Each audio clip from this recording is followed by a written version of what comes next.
everyone, and welcome to another episode of the Belgian Football Podcast. My name is Ben Jackson. I'll be your host, and once again, I'm joined by Joris and Scott. Joris and Scott, how are you guys doing this evening?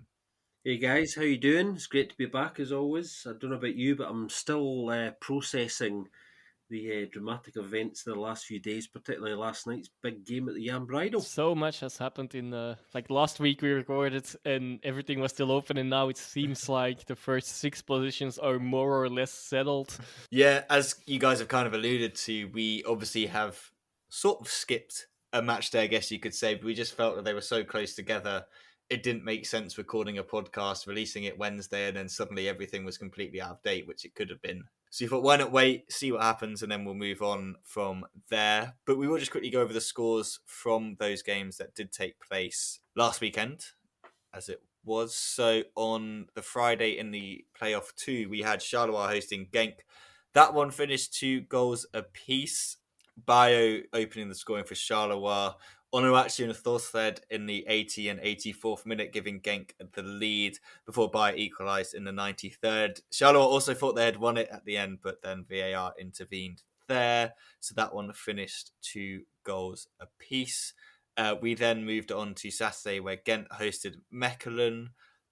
This one finished 1-0 to Ghent. Mechelen tried but couldn't get over the line in this one, despite having more possession and more shots. Josef Akumu in the 82nd minute from a set piece. Thibaut Peyer was sent off in the 93rd minute as well on that one. Then we move on to playoff 1 and the big games that took place here. First of all, we had Union against Club Brugge, the first of the double headers. Union just couldn't even score from the penalty spot in this one. Unfortunately for them, they lost this one 2-0. Van Aken with a header in the 74th. Noosa finishing it off in the 97th to get his first goal for Club Brugge. That came off a counter-attack where Maurice had got all the way up the pitch there. And on the Sunday afternoon, we had Antwerp against Anderlecht, and Anderlecht ran absolutely riot against Antwerp away. Francis Amuzi with a hat-trick. Arnstad was integral as well. Xerxes got in the act in the 48th minute. I think that made it 2-0 before Amuzi finished off in the 53rd and 54th. Massive win for Anderlecht in that one. Just super demoralising for Antwerp. They just really have not turned up in these playoffs at all. As we speak, they are playing their second game. It's currently 1-0 to Anderlecht from the penalty spot. Xerxes was fouled by Abdoulaye Seck. Sergio Gomez stepped up, made no mistake from the spot. So, yeah, it looks like Antwerp are in even more trouble there. But we'll get to that game maybe a little bit later, and we'll talk maybe a bit about the 4-0 as well, just so we give them both a little bit of love on this podcast. Obviously, we've had the other games that have taken place. Rather than going chronologically, guys, I think we should go for the big one to start with. And that was last night's game as of recording, which was Club Brugge against Union.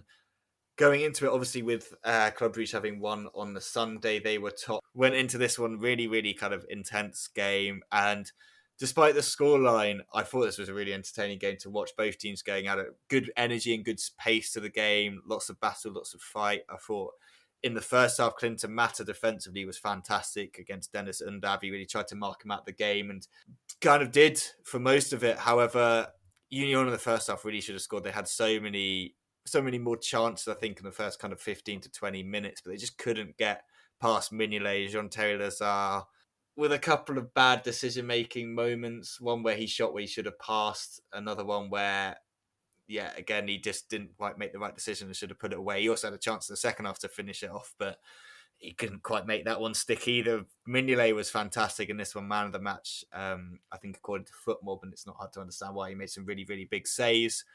Bruges did kind of grow into the game during the first half. They were under the cosh a lot of it, but did start to play a little bit. Union pushing really high. They were really open at the back. First kind of signs of trouble for them were when De Ketelaar spun Kato Makeda and he just brought him down.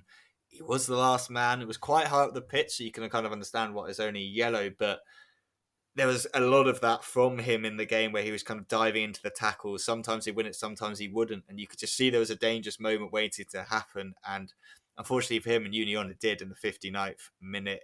He gets a second yellow for a stupid tackle on Adami. And again, around the halfway line, just didn't need to do it. And I know it's led to a lot of questions as to why, despite maybe some good performances from him in the previous game against Club Brugge, according to some people, why Steve van der Heyen wasn't in there instead. I mean, this man's been called up for the Belgian national team. He's been a stalwart of that defence. It's kind of been him, Burgess, and then Bayer or Kandus, one of the other of those two.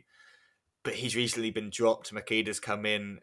You just don't want to kind of talk down on Union or kind of pick too much into what they've done, because they have been so good this season. They have really played above themselves, but those kind of little moments like that. So after that, it was just all Club Brugge. Union down to 10 men. Club just really, really stuck.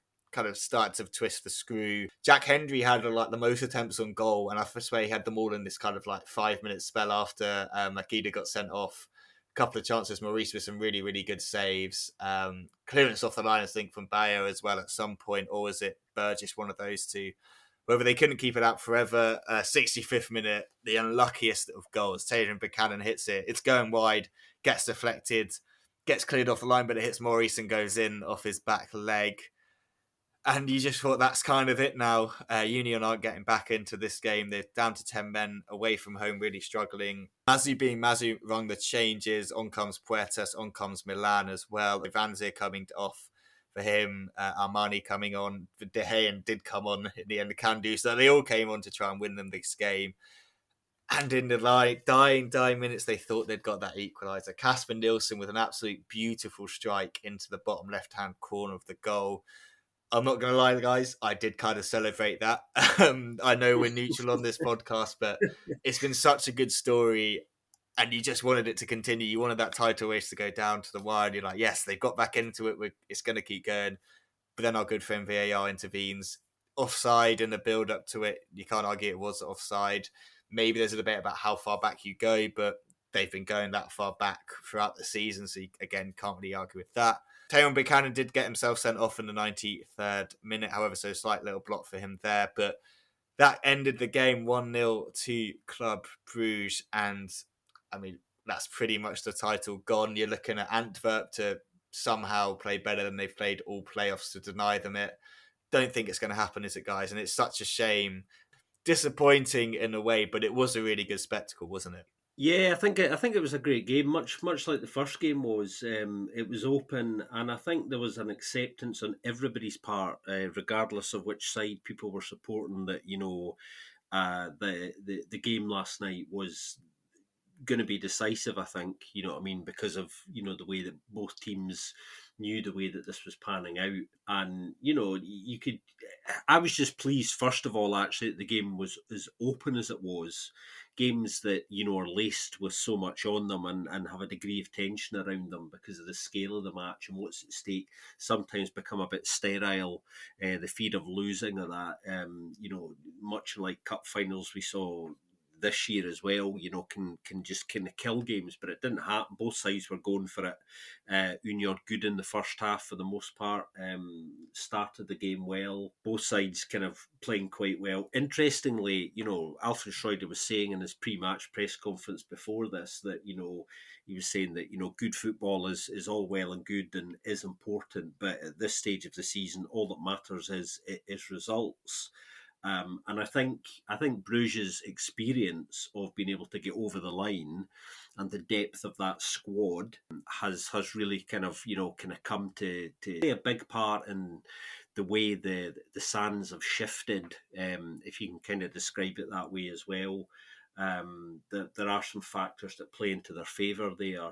I think the real turning point in the game for me is the red card. I think that's the point where Bruges started to move the ball a little bit better, and Union started to fall a bit deeper and come under some real pressure. And obviously the goal that wins the game comes during this phase.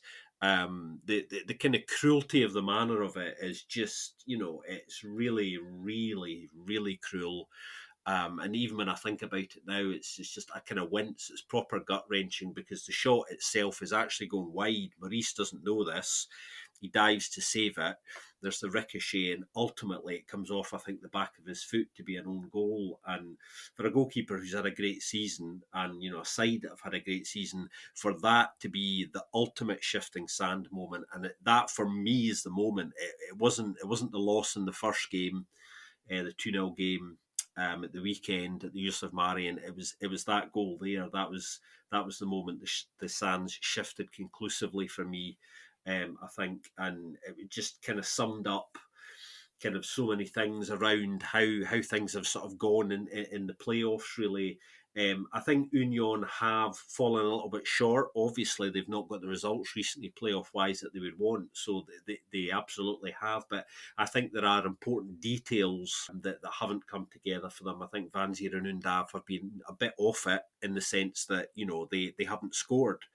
And neither has anyone else really for them, despite creating some big chances. And I had a worry the other week after the 0-0 draw at the Bossel against Antwerp, where they had some unbelievable chances to get the 3 points in the last 20 minutes there.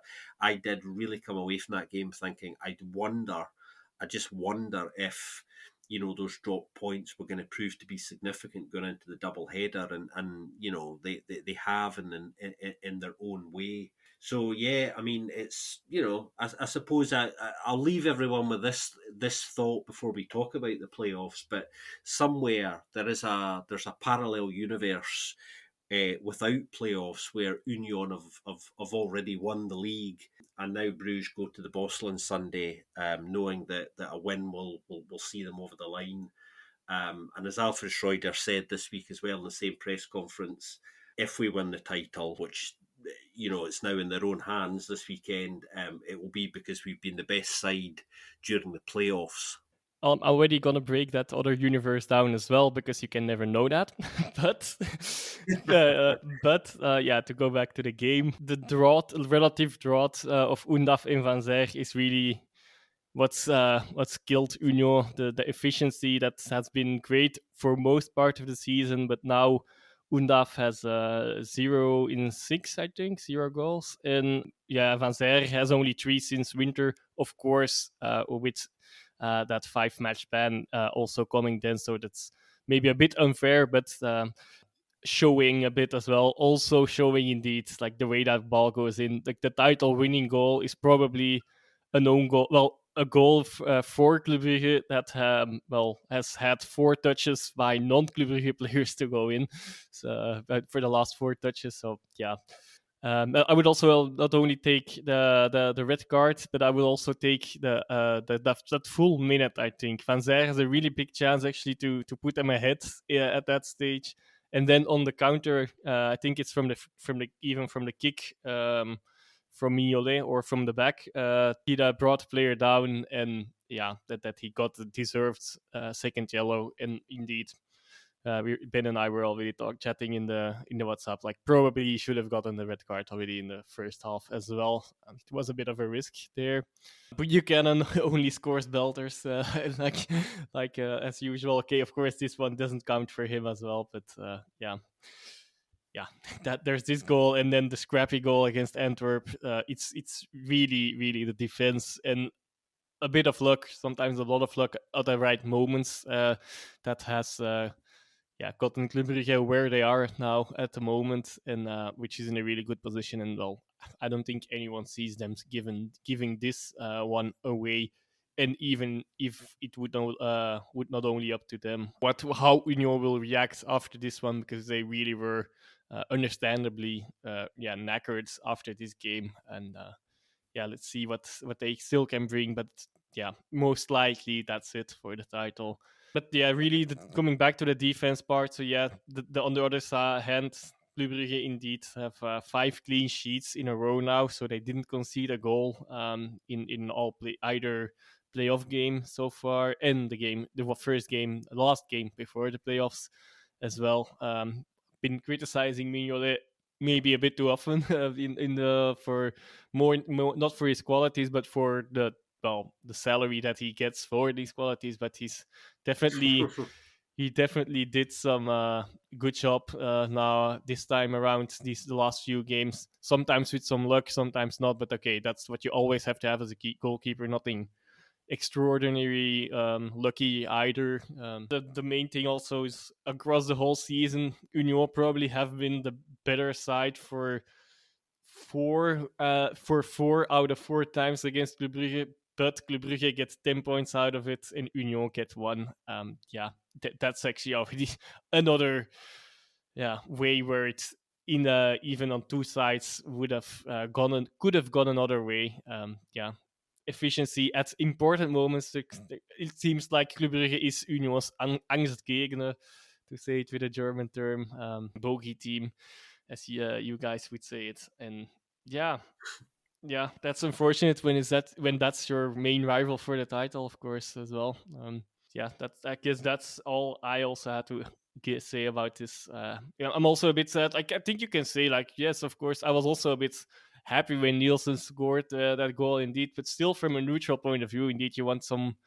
Yeah, now it looks like these two final games don't really matter that much anymore for this part of the league, and maybe even for, like I said in the beginning, maybe for almost every part of the league that's still playing. It seems like the places look settled, but you want to see that going down to as far as possible. Ideally, the last game, even if it's only a theoretical chance or a very slight chance.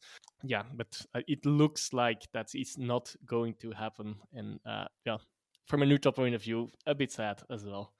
But it is what it is, I guess, guys. Yeah, I think the some of the Union players' reactions on the final whistle, I think, kind of said it all as well. I mean, psychologically, some of them were really distraught by that, and you can kind of understand because of just the way the sand shifted, as I was kind of alluding to earlier. I think the cruelty of it, I think, is just really really acute.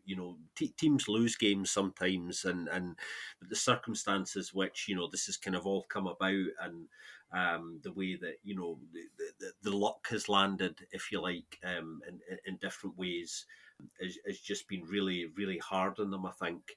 And to throw in what you think is almost a last minute equaliser, only to have it chopped off.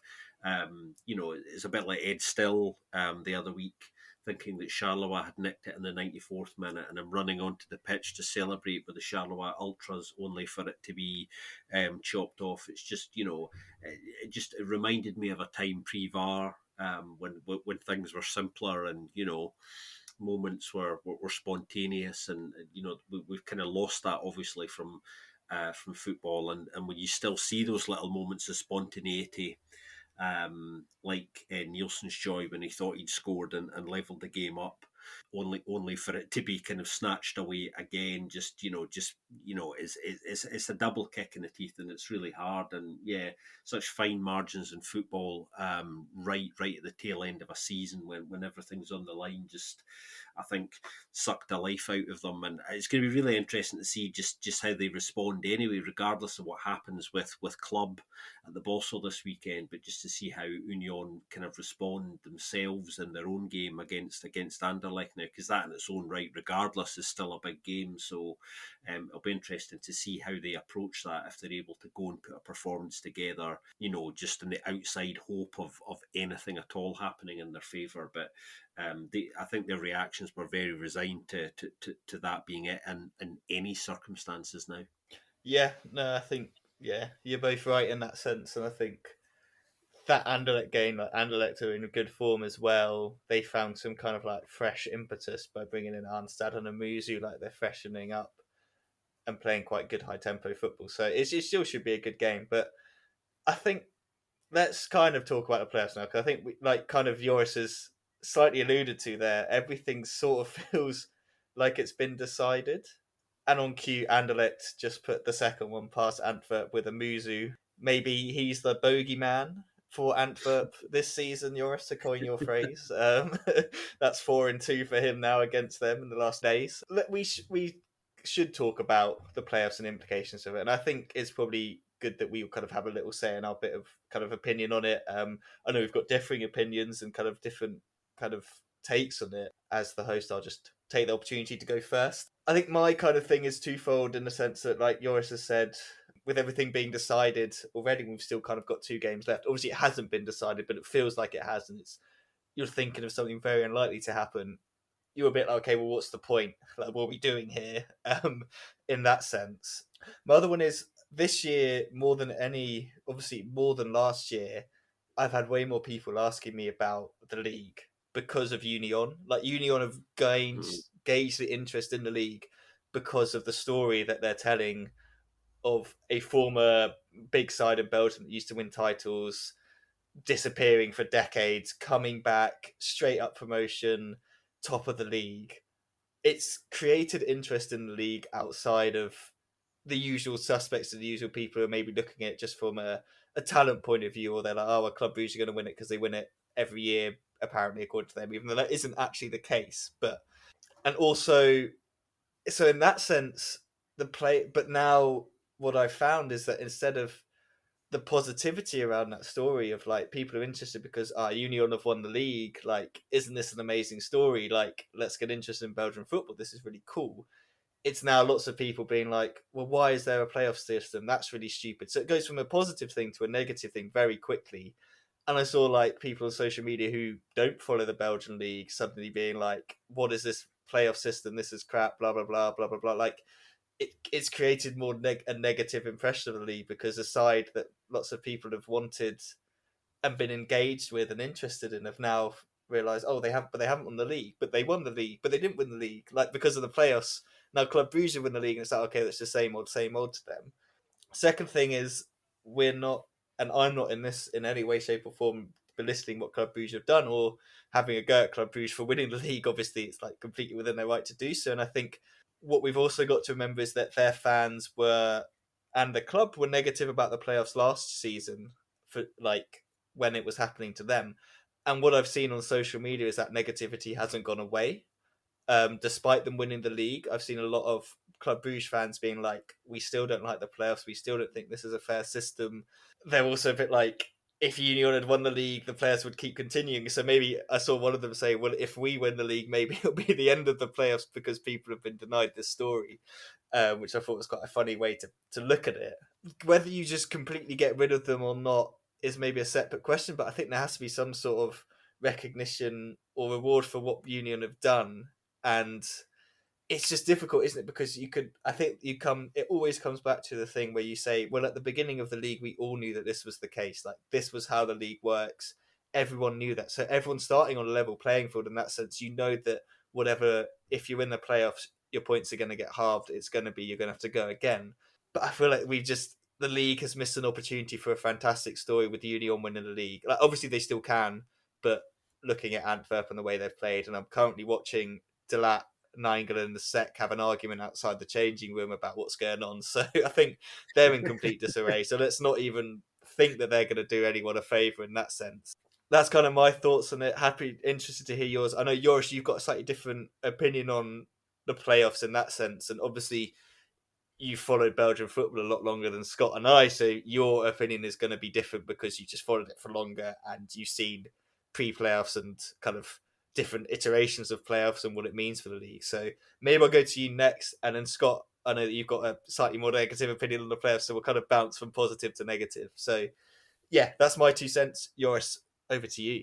Yes, definitely. Well, I have to say, not my point is not only all positive. There's definitely in the current form, I'm also not the most favorable person of the playoffs.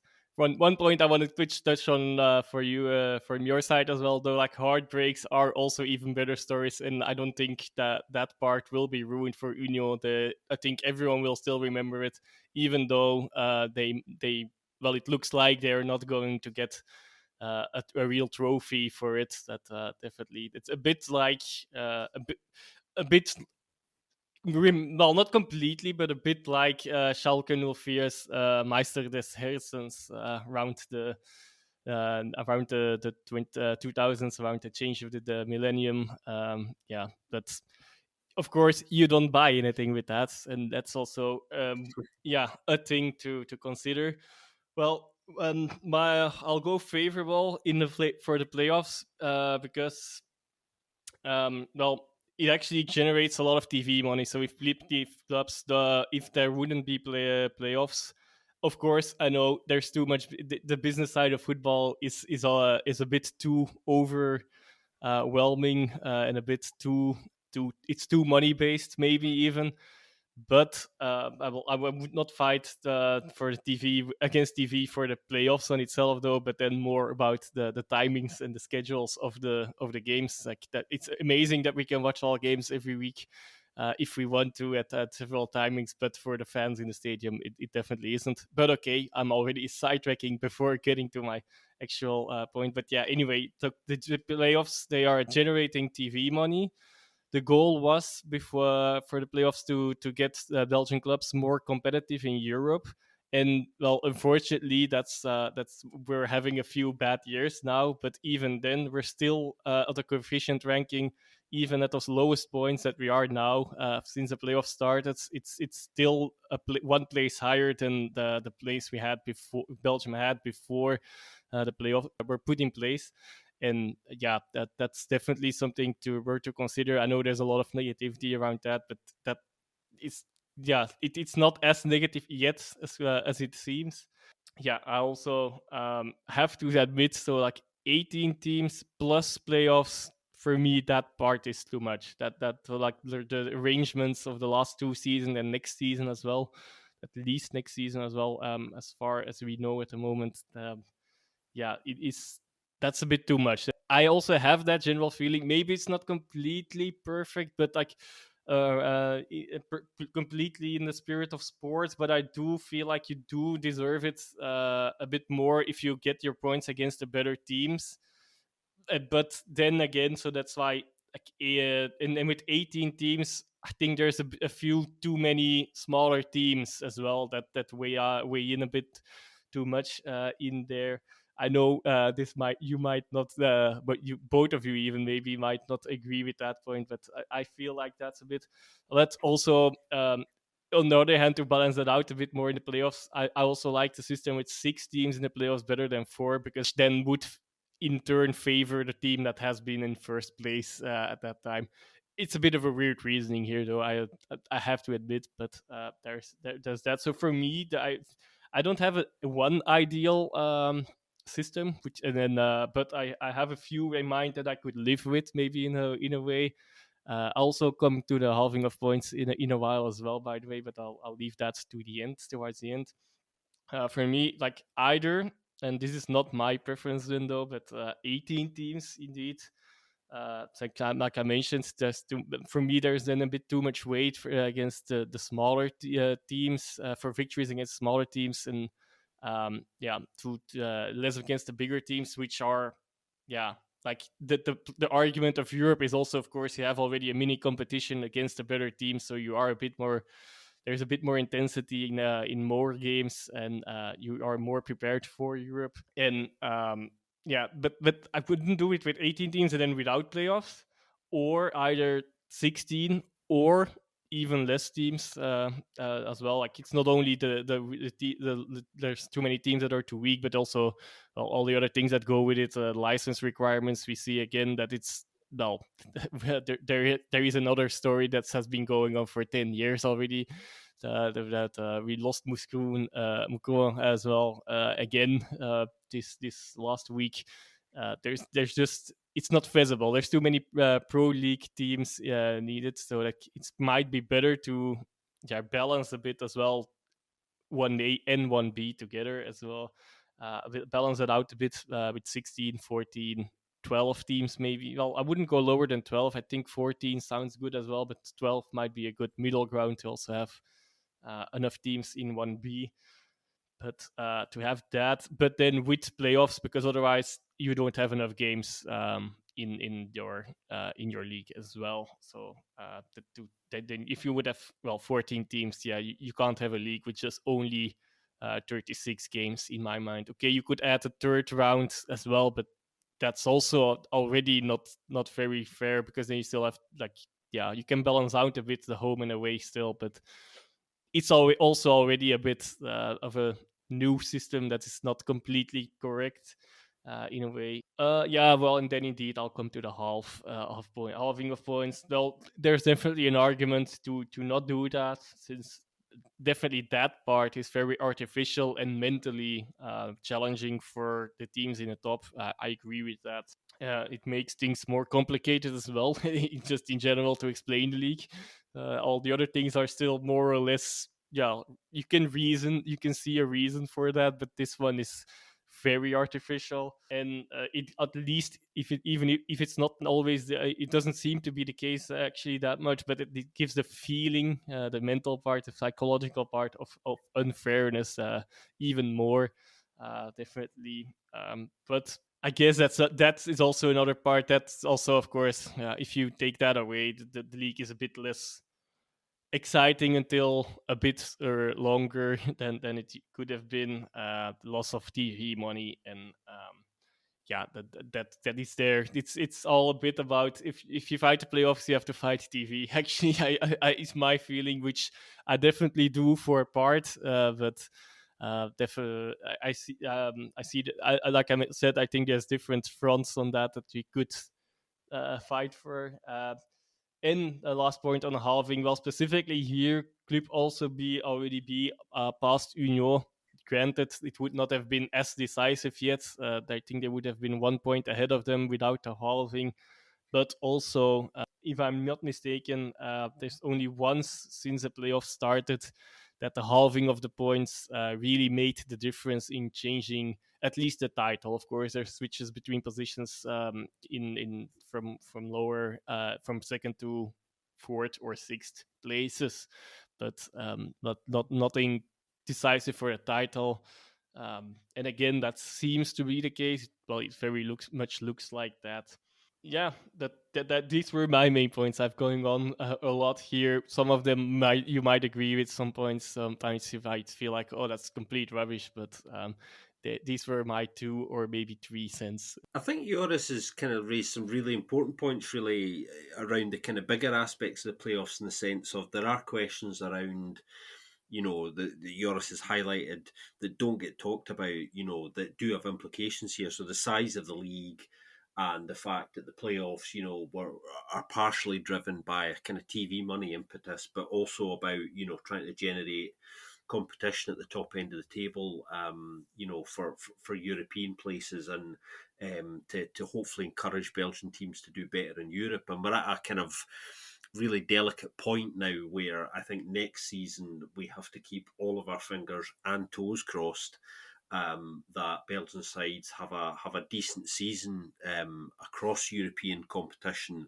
because the yeah, the likelihood of Belgian teams being in a European wilderness, relatively speaking, for quite a long time, if they don't have a decent season, are greatly increased now. So there are bigger questions, around all of this as well, which Joris has kind of rightly highlighted. I think, from my own point of view, I've never liked the playoffs for the reason that they work against the principle of what a champion is, in any league, and that is the best side consistently over the course of a season.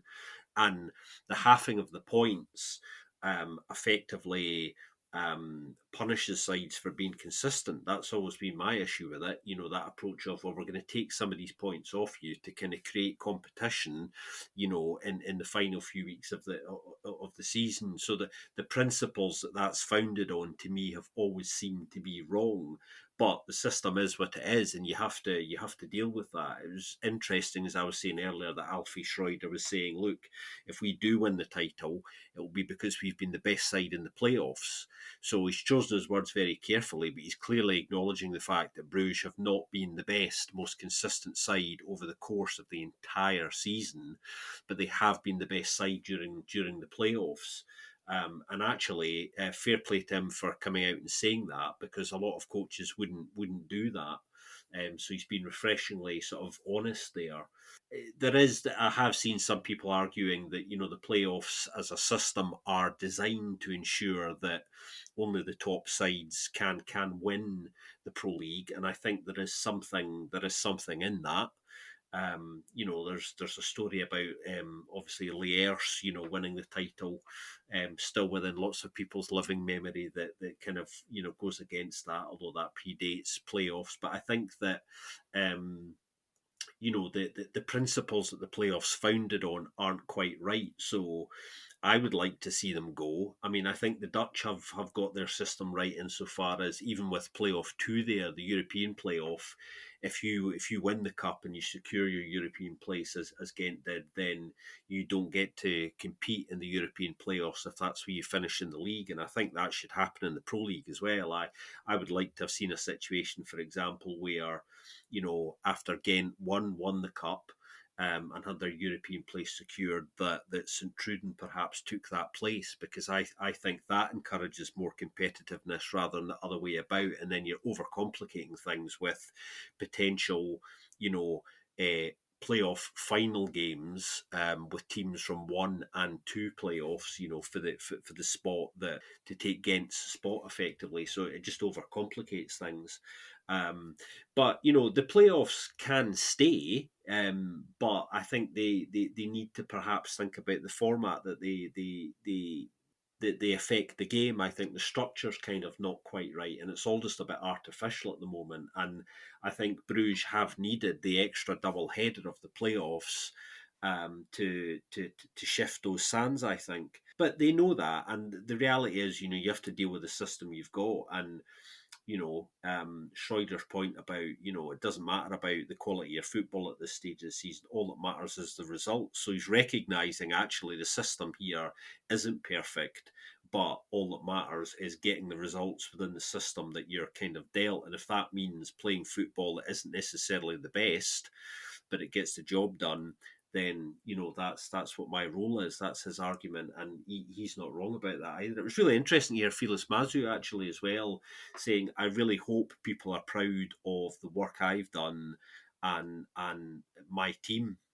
And I think people will be. I just hope that there is some kind of legacy of this, because yours is right. I think heartbreaks do make better stories, but sometimes the legacy of those that heartbreak does get lost a little bit. And I wonder if the impact of this maybe is a change in the playoffs at some point, not directly because of Union's story here and what might happen on Sunday at the Bossel, but more because we're also at that European crossroads as well. So I think we're at quite an interesting point now, where the playoffs have partially achieved what they set out to do, and that's create more excitement, which has happened because we've had a genuine title race.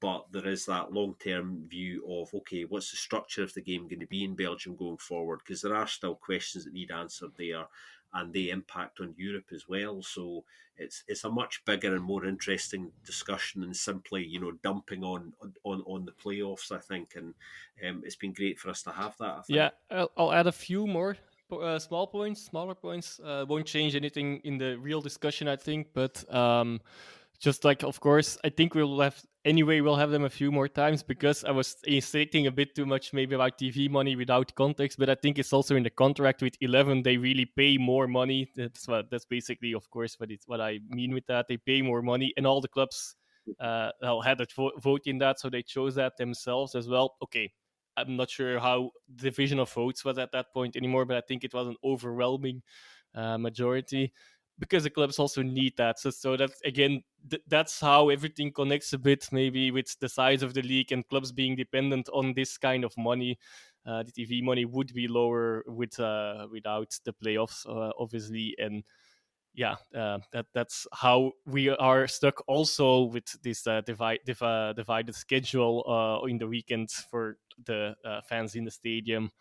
That all hinges a bit together with the TV money being as that ridiculously, I don't know exactly more, but a lot higher than if it would be a format without the playoffs. And yeah, that I think that's a very important point for my side as well. But just as an extra clarification of that point, I think. Yeah, no, I think it's hard to add anything to what you guys have said.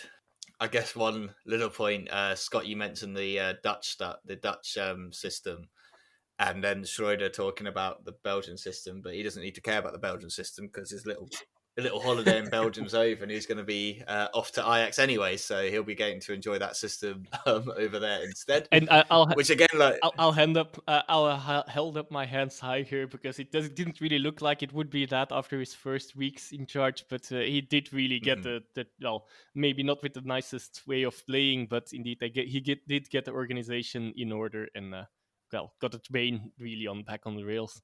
Yeah, I think I think what he did, guys, isn't he? He's come in to Bruges and he's re-energized them in a number of different ways, and ultimately it looks like he's got them over the line. I was thinking about this today actually when I was doing a little bit of research for a couple of things and kind of talking to an agent contact that I know, and we were talking a little bit about Schroeder kind of going to Ajax, and you know, we were talking about the joke that, you know, how much of this title is actually down to kind of Schroeder's. You could talk about that all day, but I think that there's a certain man in the south of France who would lay a very big stake to having at least one hand on that trophy if it goes back to the Jan Bridal on Sunday, seeing as he was there for, you know, a reputable chunk of the season. But yeah, Schroeder came in and I think revitalised that team, because I think if that change hadn't been made by the hierarchy at Bruges, then I think they wouldn't even have been in the situation probably that they've got to, where they've been able to shift the sands. So, you know, ironic really. yeah, and I think that's a bit. Also, sorry to interrupt you, but like also another similarity actually with that other man that's in the south of France. Like also out there after a few weeks or even months, it didn't look like it was going well, but now he got like 9 wins out of 9 or something in the last few games. So I guess it was beneficial for both. As that part, I think we did expect at the time of his departure, but it. Well, a month into both new managers at the new clubs, it didn't really look like this would be the outcome for either one of them. Yeah, no, for sure. And I think it's hard because I guess like last year we saw them do this where they went on that really good run at the back end of the year. And I think I can't really put into like words how I feel about it, but there's something I don't quite like about, and maybe it's just me being a bit weird, Schroeder coming in, winning the league, and then like pissing off to Holland like during the playoffs. I feel like it slightly belittles the league. I don't know. I mean, obviously circumstances is Ajax and like he's got that connection and stuff. But I don't know. There's just something about it I just don't really like. I don't know why. It's just me. I can't really explain it. I've been trying to think about how to talk about it on the podcast, but I don't know. There's just something that I just doesn't sit well with me.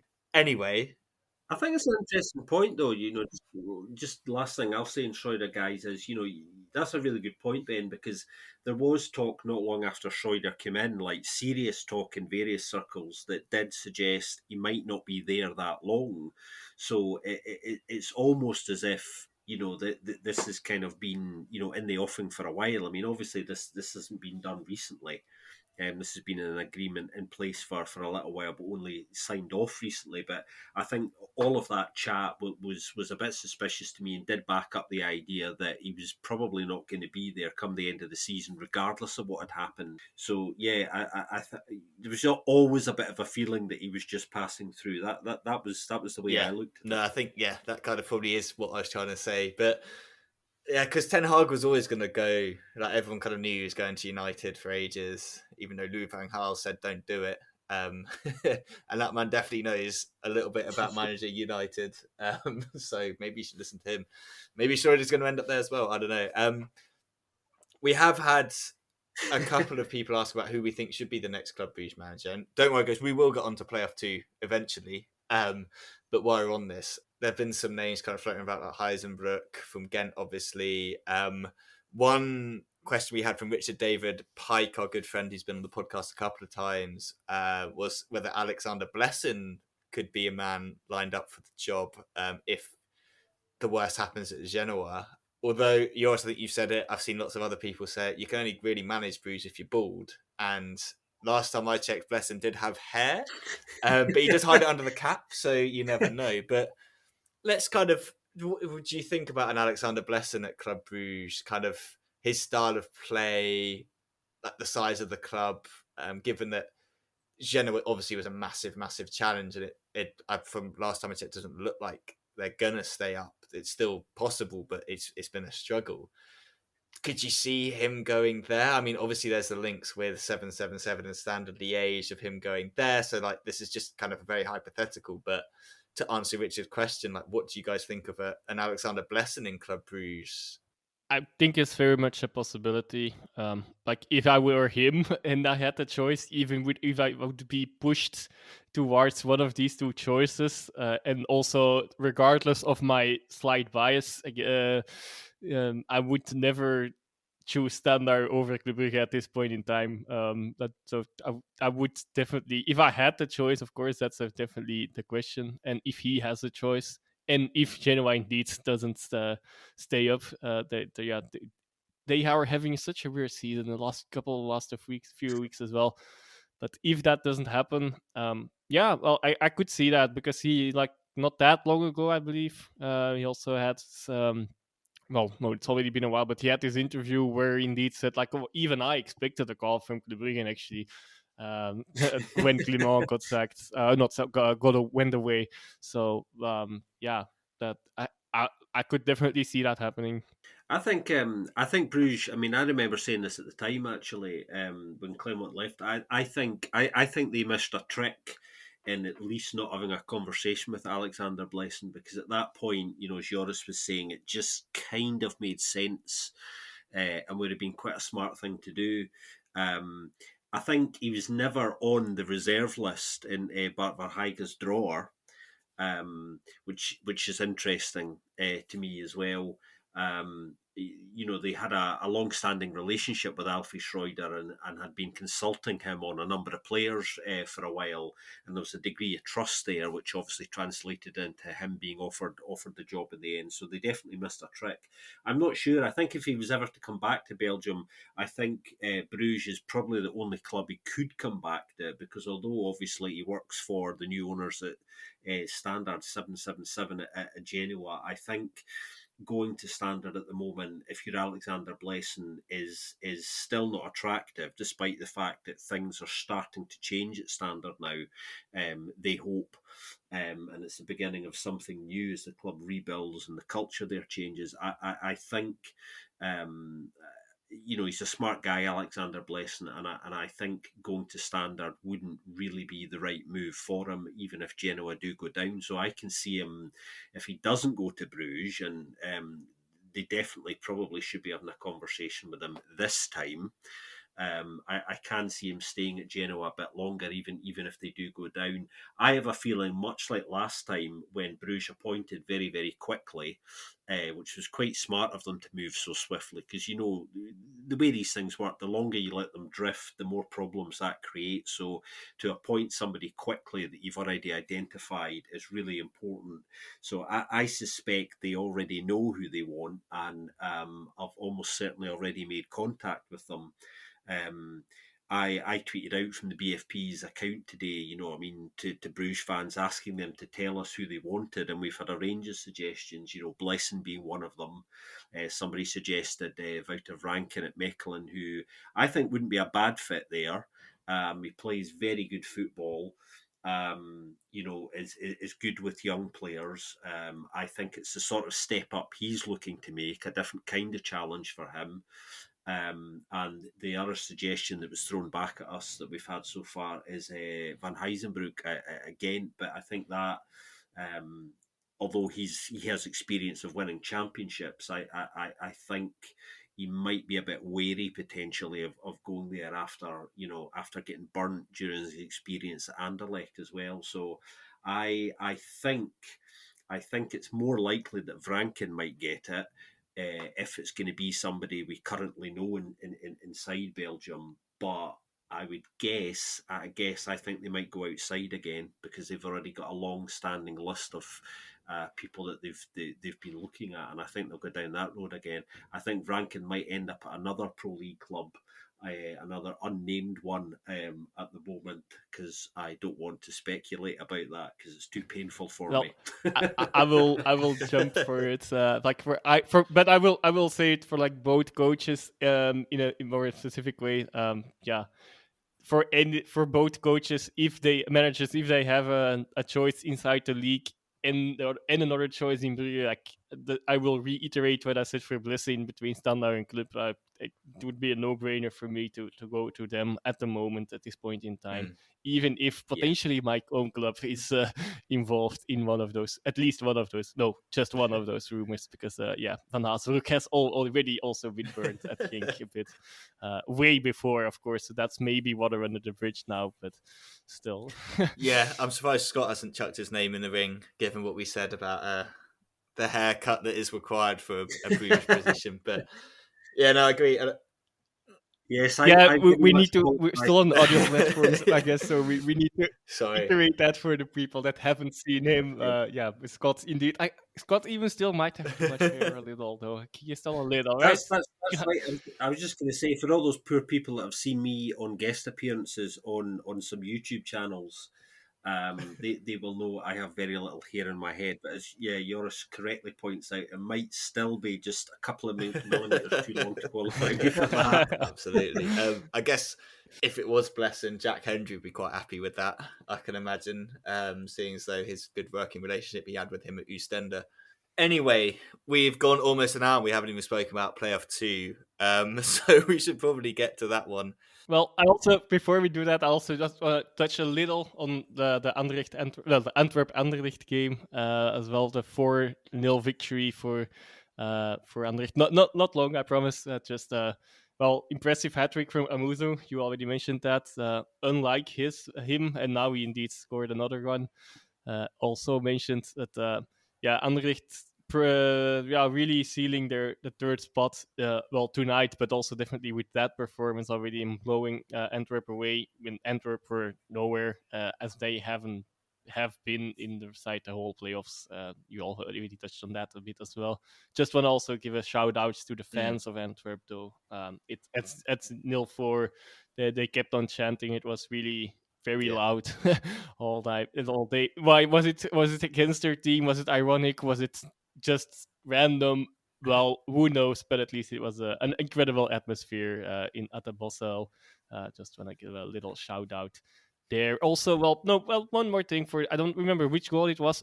One in the second half that they there were all players had touched the ball before the ball went into the net. So a really classy goal there. And now I mentioned hat-trick, of course, also the hat-trick of assists from Kouame.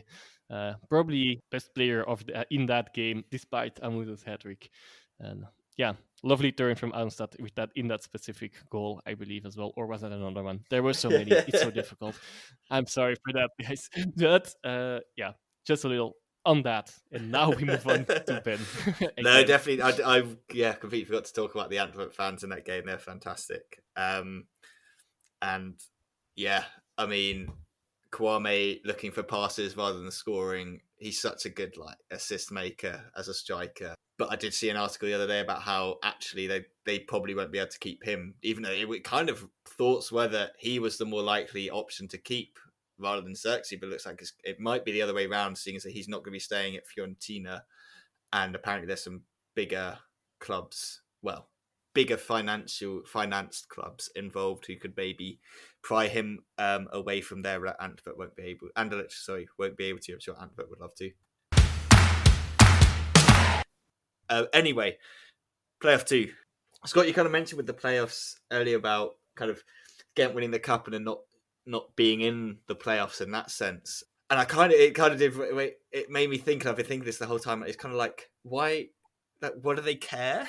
Do you know what I mean? Like, they've just ruined playoff 2 for all the entertainment because they've just been good in it. Well, do you know what I mean? They've just not necessarily been good every game, but they've just kind of they've got the results they've needed to make it less of a spectacle. And that happened again in this one against Mechelen. The answer again is of course. But again, it's the motivation for the players, and despite they've had injuries to some key players, and they've been playing random players in some random positions. This game didn't even start Tissadali. It was Mike and Milady up front. It's just what what are we doing?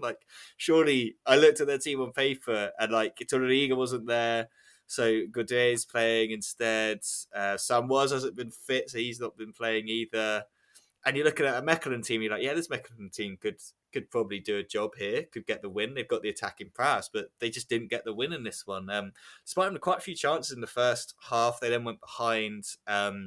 This is Tuesday night, by the way. And Gadu and Gede with a really nice header from a good cross in from Castro Montes from the corner. Mechelen then had a really good chance for Shved, who was actually offside, but he didn't know it at the time. Davy Roof with a really fantastic kind of running across his line save. He's been fantastic.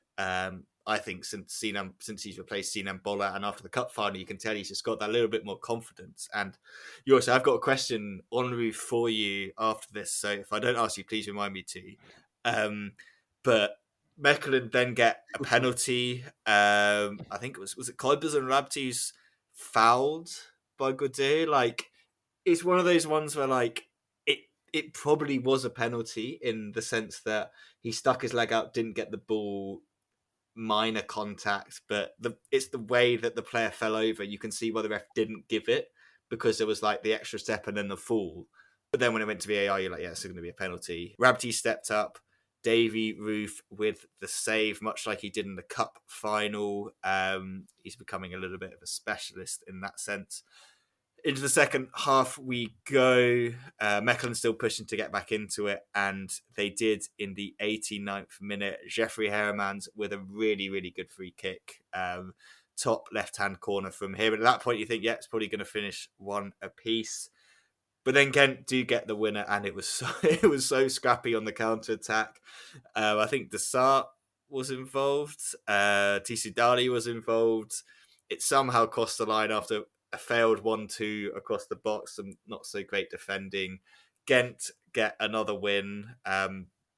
Pretty much. I can confirm I was almost throwing stuff at the Mechelen defense. Or no, wait, that was my screen. That's not only for that last goal, but also a minute before that, there was also a situation where Bezos, I think, got almost an identical big chance and they didn't take it. Just throwing it around away. And that's, see, again, hold on to the win. That's 3 wins in a row for them. And Joris, I guess my question is, we've seen it so many times in big tournaments where it gets near the penalty shootout and they bring on a goalkeeper who's a specialist in penalty saves. Is Davy Roof going to be the man for Belgium that Martinez just like whips out in the World Cup? Do you want to see him kind of coming off the bench to win the World Cup for Belgium with a penalty save? No, because Koen Casteels will already take that role. Sorry for Davy Roof there, but gutted. He's been good though. He has been really good. I think since that cup final and stuff, he's become a little bit of a legend. So yeah, 3 wins in a row for Ghent, 3 losses in a row for Mechelen. It's pretty much all over for them in that sense for the playoff too. And Scott, we kind of spoke about at the beginning of the playoffs, like there's a lot kind of riding on Franken's future, Kook's future, a couple of other players' futures in the sense of like if they won the playoff, had a good playoff getting into Europe, but it's not been great for them. And I don't know, I just feel like they have underachieved in this playoff so far, maybe a little bit harsh, but I've always felt that they have the attacking quality to cause harm to any of the 3 other teams, and it just hasn't quite happened. Yeah, I think it's difficult to know whether the uncertainty around Rankin's position has influenced this in any way at all. I don't think it has. But you do have that lingering doubt because people inside the club will certainly know what's happening. It's interesting that the kind of the mood music, if you like, and this has changed over the last couple of weeks, where it's gone from he's almost certainly leaving to he might be staying, and we still don't know yet. I don't think it affected the performances too much. They played reasonably well. I'm still trying to get over the goal that was chopped off in the first game at the Gelco. Perfectly good goal that was hauled back. Referee plays an advantage because Ghent still have possession, and then Mechelen score through the loss of possession almost immediately after the advantage is played, and I thought that was slightly outrageous, and I'm still kind of trying to recover myself from that. I was throwing things at the television at that point because I'd lost the will to to live. Because, That's a I was bit getting harsh. a bit excited. Well, I was getting a bit excited about, maybe Mechelen getting the 3 points and something interesting happening in playoff 2. But yeah, I think it's just kind of petered out for them really a little bit. And like a lot of clubs, a lot of things remain up in the air. I think if you look beyond, a situation where Rankin does leave, which I still think on balance is the likely thing to happen. I think that club is in a reasonably good position for somebody to come into. He's left them in. He's left the left. Will leave Mechelen if he does leave in a good state for somebody to come into. And some of the names that have been mentioned as potential successors are kind of quite interesting. I always had a feeling going into the playoffs that Mechelen weren't going to win them, as much as I personally would like to have seen that. Because they do have a European pedigree, although not having had it for a long time. But they've done things in that line of the game, which ironically, us talking about this because of course it was 34 years ago this week, in fact, that they won the Cup Winners' Cup. Beating Ajax in Strasbourg, of course. So it's kind of apt that we're talking about this specifically, I think. Yeah, I'm glad you didn't completely lose the will to live, Scott, and you're still on the podcast with us. And no, I pulled myself back. No, I think it has been a shame kind of seeing these performances. It is going to be interesting. Like, there's so much turmoil around so many clubs within that, and I think, like you also said, we're set on all the positions almost because of these results for Mechelen. It is a shame they weren't able to get the win at the Glencoe, because that would have really set us up for something a little bit more exciting potentially. However, there is still a slight chance that the side that Joris a couple of weeks ago said, I hope we don't make the playoffs, I don't want to see us play any more football, could actually win the playoff too. Very, very slight chance. Yeah, we already went from there to almost throwing stuff at the TV. So, yeah. So obviously the 2-2 draw against Charleroi on the weekend, which again they could have and should have probably held on for the win there. They then host. Sorry, go for go for that game. Go ahead. You will jump to you straight away after this one. Actually, it actually goes together with what you said last week. So you said I should have countered you there, and then I think, but like you were saying, I think if they get a point out of this one and then beat Charleroi in the next game, it would be fine. Well, they did exactly that. So it's already a combination of what you are going to land next, but yeah, it still isn't looking like it's going to happen. There's but definitely still a chance. I think it's because I felt that maybe Mechelen would do something against Ghent with some of the players missing, but they didn't. Charleroi actually took the lead in this one, and it was a absolute screamer from Marko Ilamajhalic, the Madagascan. He's not really Messi, is he? Maybe the Pirlo, the Kante, maybe the defensive player. I'm trying to think of the classy midfielder. He is one of my favourite players. I absolutely love him. And it was such a nice finish for him. He looks so casual. You'd think he scores those like all the time, and he just doesn't. But really, really nice goal. Put them 1-0 up. Half time 1-0 to Charleroi. Second half, Genk turn up. Paul Onuachu equalises 55th. Poor Kenan Cooper with a really nice finish, however it's in his own goal. So that's the own goal in the 59th. And then Carlos Cuesta, of all players, pops up in the 65th minute to make it 3-1. Genk had 27 shots in this game, 11 of which were on target. Dan Herman's got one on target for Charleroi to make it 3-2 to pull into squeaky bum time, as people like to say. However, Genk passed through that one absolutely fine. They ran out 3-2 winners over Charleroi. And I mean, we've had some goals in those games, haven't we? Like 9 goals across the 2 games between those 2 sides. So we can't complain about the entertainment there.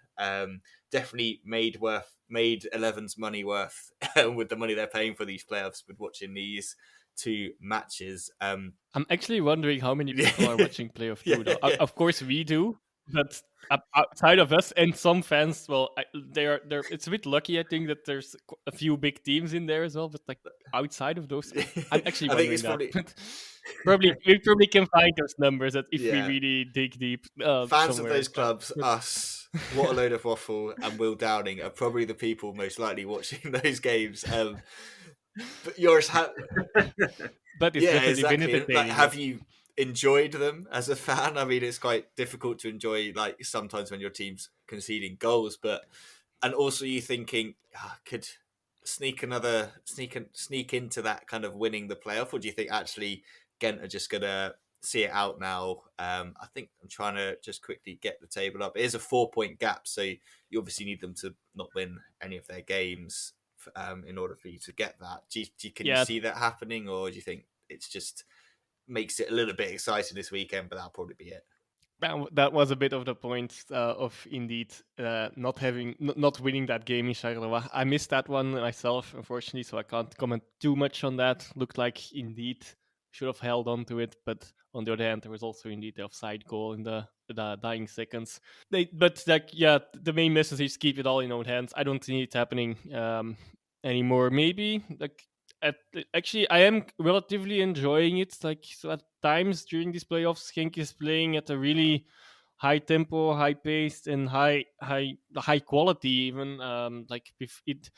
On the other hand, there's still defensive mistakes, and yeah, Tobelese made his league debut. He already had a cup game, one cup game against a lower league team, and half of a cup game against Club Brugge, where Palanta scored a screamer, where he couldn't do anything about the shot, and then now Eli Mahidra, which was also the first goal again. Yeah, beat him. So he's a bit unlucky with in that sense. I could see them beat Ghent. I'm not saying it is definitely going to happen, but it's not impossible. But then I don't see like then they will still be 1 point behind, and I don't see Ghent dropping any points against an already defeated Charleroi. But does anybody understand Stork's rotation? Can anybody I think explain that? Yoris, you explained it a couple of weeks ago. You're like, it's just kind of using the whole squad. I personally don't like it. I just think there's just very little continuity in it. I don't mind it as much in the playoffs when there's nothing to play for. It's like, okay, let's try out some players, let's try out some stuff. Like, that's fine, but I wouldn't like to see it in the regular kind of season games. I think let's have some consistency, especially in defense. Like, poor Van der Vaart's having to speak to different defenders each different time and stuff like that. I just feel like, yes, you've got a good squad there, but if everyone kind of knows, well, I didn't play this game, but I'm definitely going to play next game, it's kind of like you then can predict that, okay, it's fine. Like, I'll just be in the next game. Like, where's the impetus to put pressure on each other for the position in the regular season? Agreed. I completely agree. Like I can only imagine that they all four of them, yeah, they all four must have a clause that they need to reach a certain amount of minutes across the whole season. Not only minutes, but also starts. Like it's going all, and that's the only explanation I can get. Like if, even though indeed they have not all been that great all season, but at least in potential they're all well decent options. But indeed, you need to. I feel like you need to get some consistency, and yeah, you can need to build on some things. And this way, that's well not really going to happen, I guess. Although so far, well, the last weeks at least the results have not been terrible, though. But yeah, I don't. I also don't I get it. think as well, like, this is like another Football Manager reference. Maybe he's for people that have played it. When players have played for long enough together, you get this like little green link between them to say that they've like they can like connect with each other or something like that. I don't know if he's trying to like do something like that, but he's trying to get green links for everyone so that whenever he puts players on, there's this automatic green link because at some point in the season they've played together. But you can kind of predict it, can't you? It's going to be like Munoz and Artiega maybe for one game, then Preciado and Euclid for the next game. Then the Colombians don't normally play together, do they? It's one of them with Sadiq or McKenzie. Like, it's just there's like a consistency to it. Just as we're talking about centre backs, Abdoulaye Seck just scored because Van Kronberger decided to try and come out, almost left the stadium. He was that far out of his box to try and get the ball from a corner. So they pull one back. They did actually have one disallowed for an offside. Miyoshi scored a header, but Samata was lying on the goal line and was interfering with play apparently, which I don't think he really was. He was just kind of lying there and people just dived over his body. But yeah, poor Van Kronberger. Yeah, I don't really get the rotation at all. Well, it's an interesting one actually. You know that is why I kind of brought it up because when you look at the rotation that Stork's obviously very into, since he came in, the Genkies have averaged 3.4 changes per game, and that's per average per game. So sometimes there's more than that in a game. So it's yeah, it's just very odd, and I would love to have a chat to him about it. Because rotation in itself, I think, is quite a controversial thing in football. I think it is. I can understand the benefits to it from a coaching point of view, so I can see why, some coaches do like it. And do experiment with it. But obviously, it frustrates almost every single fan of every single team, regardless of who they support, because it's almost never understandable. A bit like in this case, but it's a lot of changes, and I know all of our friends and listeners out there in the Sorare community.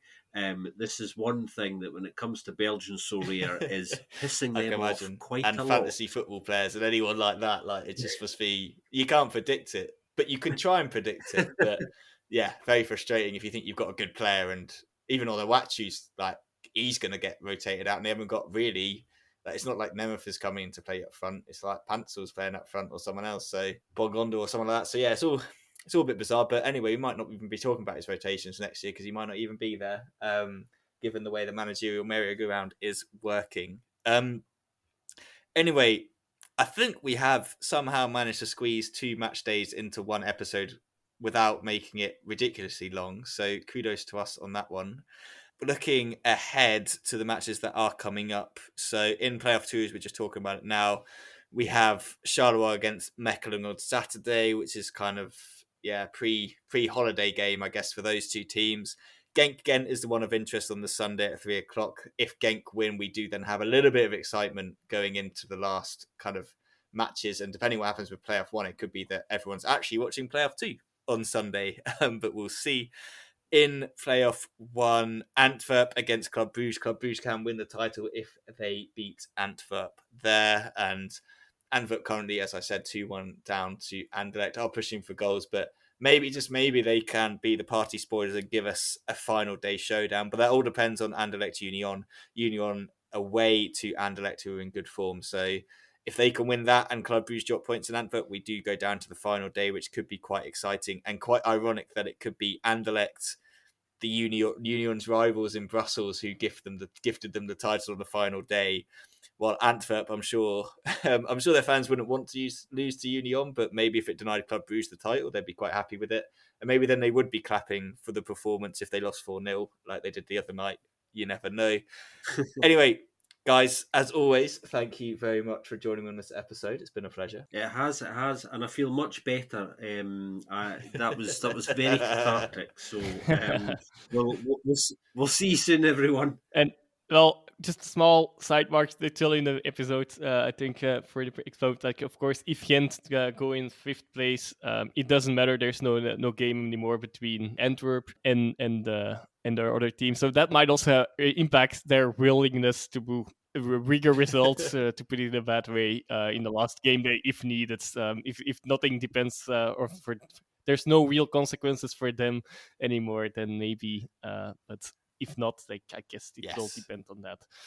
Absolutely. Anyway, No, definitely. yes. And I think they'll all be Ghent fans, won't they, this weekend in Antwerp, I'm sure. But anyway, a pleasure fantastic. as always. And yeah, as always, if you like what we do and you've enjoyed this episode, please do give us a review on your podcast app of choice. You can also get in touch with us in the usual ways. It's Belgian Football on Twitter and Belgian Foot Podcast at gmail.com on Gmail if you want to get in touch with us there. You can also find us all individually on the Twitter site as well. Thanks once again for listening, and we'll speak to you very soon on another episode, probably the penultimate episode of this season of the Belgian Football Podcast.